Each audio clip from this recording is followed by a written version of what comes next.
Ever wondered what it's like to party in a billionaire's wonderland? Forget the usual glitz and glam. These shindigs are next level. Imagine a world where the elite perform in drag, sing, do skits, and roast anyone not in their circle. It's like the Wolf of Wall Street on steroids. Get ready to join us as we dive into these secret soirees, where luxury is limitless. Buckle up, it's gonna be a wild ride. Number 1. Rothschild Surrealist Ball. It's December 1972, and the scene is set at the lavish Chateau de Ferrières, just a hop and a skip outside of Paris. Who's the mastermind behind this soiree? None other than Baroness Marie Helena de Rothschild and her hubby, Guy. They've cooked up a wild concept, a surrealist-themed ball that's all about to turn reality on its head. Now, this ain't your grandma's garden party. This shindig is on a whole other level. We're talking about folks from all walks of life.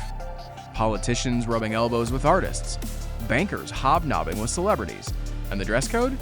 Think otherworldly costumes, bizarre decorations, and even servants decked out as cats. And let's not forget the dessert, shaped like a nude woman. Talk about a feast for the senses. See, the Rothschild name isn't just any old moniker. These folks practically wrote the book on international finance, dabbled in historical war efforts, and still hold the keys to several global industries. So naturally, when they throw a party, tongues start wagging. And they were just letting loose, having a bit of harmless fun. Or was there something more sinister afoot? Conspiracy theories swirl like confetti. Some say there were secret symbols hidden in plain sight, whispers of quasi-satanic rituals, and even talk of a new world order.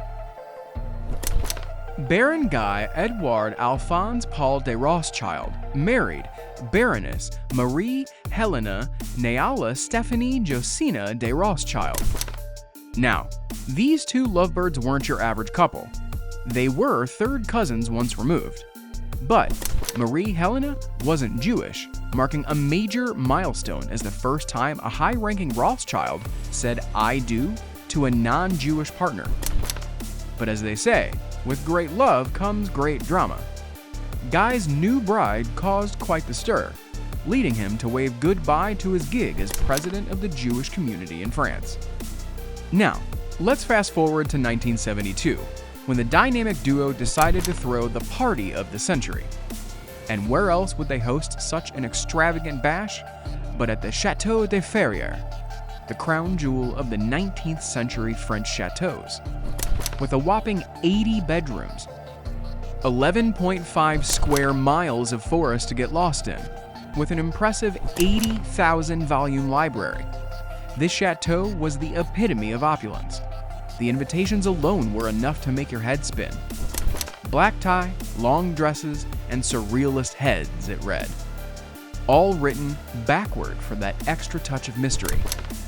And as the sun dipped below the horizon and the guests started rolling in, the chateau lit up like a blazing inferno under the floodlights.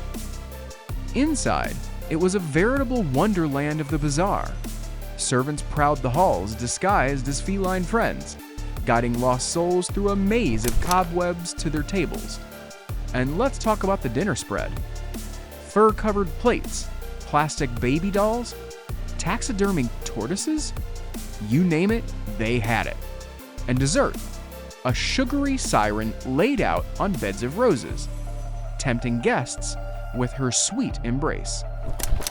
For outfits, think Salvador Dali-inspired ensembles, birdcage hats, a la Audrey Hepburn, and even a nod to Marguerite's The Son of Man, with an apple-covered face.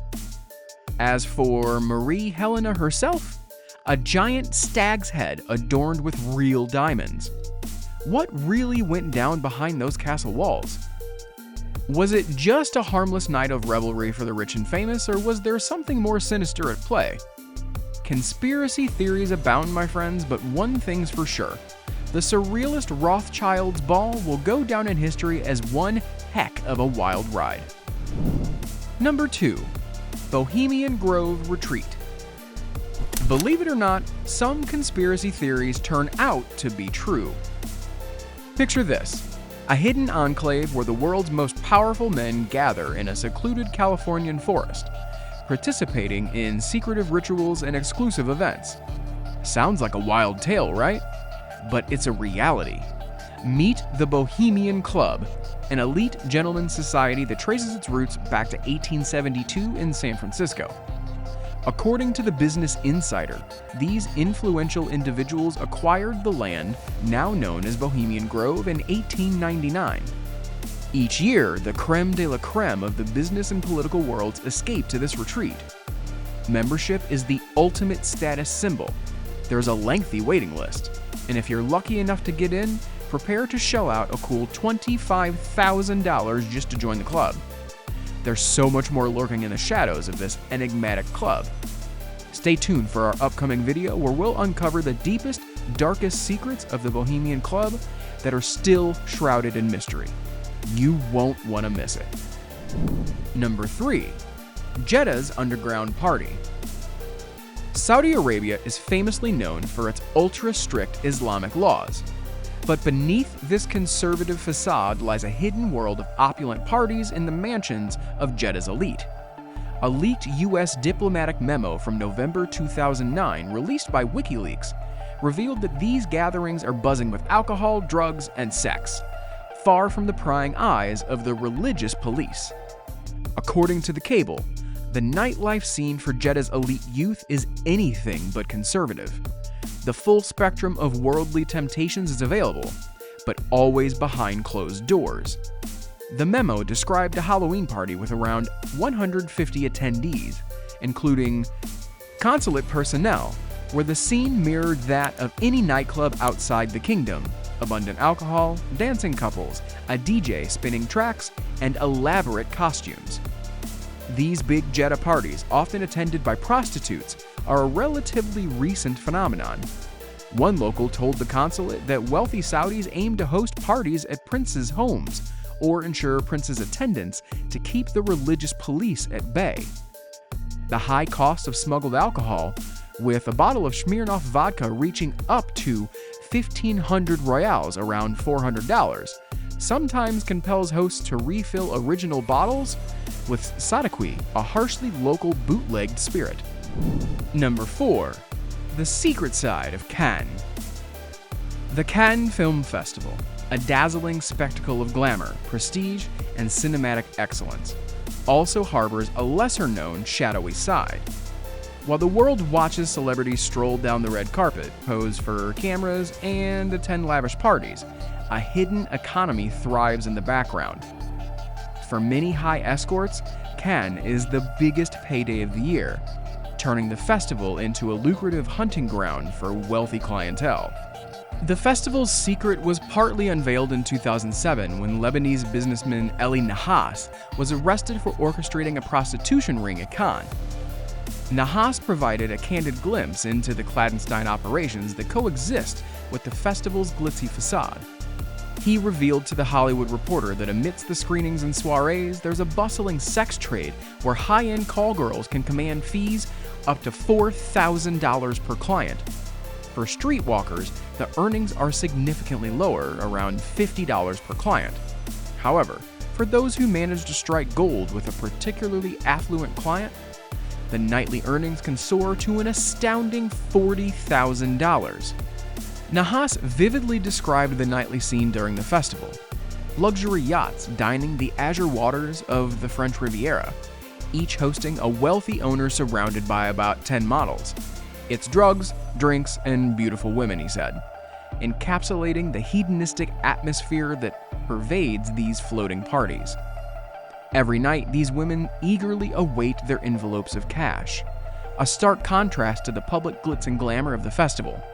This scene, according to Nahas, has been part of Cannes for over 60 years, deeply embedded in the festival's history. The presence of high-end escorts and the sex trade at Cannes is not just about the exchange of money for companionship. It's also about the luxurious lifestyle and the prestige associated with attending such a high-profile event.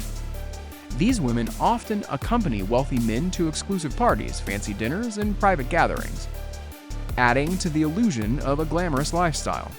For many, the festival is an opportunity to network, forge lucrative connections, and experience the high life, even if just temporarily. This hidden aspect of Cannes highlights a complex and often controversial element of the festival. It underscores the dichotomy between the festival's public image of artistic celebration and the private reality of access and indulgence. Despite efforts to maintain the festival's integrity and focus on film, the allure of Cannes continues to attract those seeking to capitalize on the influx of wealthy, influential individuals. While the cameras capture the glamour and glitz, the story of Cannes includes these hidden narratives, offering a fuller picture of one of the world's most iconic film festivals. Billionaires. They're on a whole other level. When you've got that kind of wealth, the world bends to your whims. Private jets, penthouse suites, and parties that redefine extravagance overnight. It's wild what trouble money can buy. From lavish orgies to clandestine gatherings that feel straight out of a spy movie rather than a casual get-together. The unwritten rule? Never spill the beans on these billionaire blowouts. With $8,000 bottles of wine and yachts longer than football fields, privacy comes at a premium. If you've enjoyed this glimpse into the extravagant lives of billionaires, don't forget to hit like, subscribe, and drop a comment below. Share your thoughts or any stories you've heard about from these legendary gatherings. Just remember, discretion is key. Let's keep the mystery alive for their next epic bash.